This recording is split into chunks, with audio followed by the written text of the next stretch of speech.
avait un reconditionnement en boîte pour les robes les plus fragiles. Donc on les met à plat, comme ça il n'y a plus de tension sur le haut de la robe. Et donc les dessous cachés de la robe, on a des boudins ici en mousse et en jersey tubulaire en coton, donc c'est neutre. Ici c'est une robe de Valménier assez ancienne d'avant 1880. Et c'est une particularité parce qu'on la retrouve portée également à Canale en Italie. Un nouvel écrin pour cette robe historique, c'est tout l'enjeu de ce qui se déroule ici à Chambéry, à l'abri des regards. Parallèlement à la rénovation du musée savoisien, le chantier des collections a commencé il y a 7 ans. Chaque objet est nettoyé, reconditionné, référencé. Un travail de fourmi qui a permis au musée de compter près de 100 000 objets dans ses collections, contre 70 000 initialement.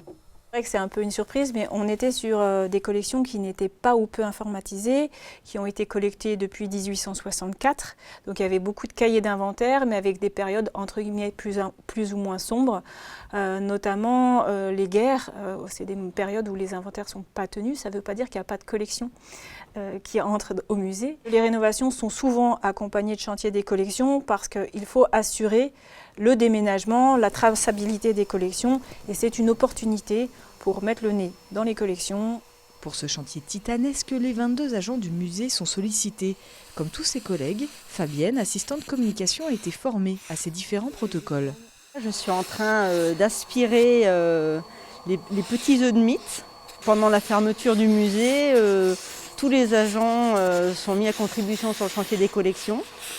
Et ce qui est génial, c'est que du coup, en tout cas pour moi, c'est que ça me donne vraiment une vision globale des collections du musée. Pour la collection textile, près de 800 pièces sont à nettoyer et reconditionner.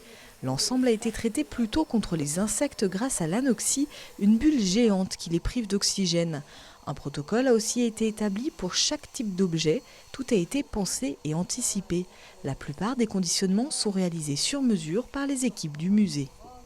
Donc après le dépoussiérage, nous effectuons le récollement, donc sur une base de données là, que nous avons acquis. Alors là, ça va être la carte d'identité de l'objet. On va lui donner son nom, donc ici la robe.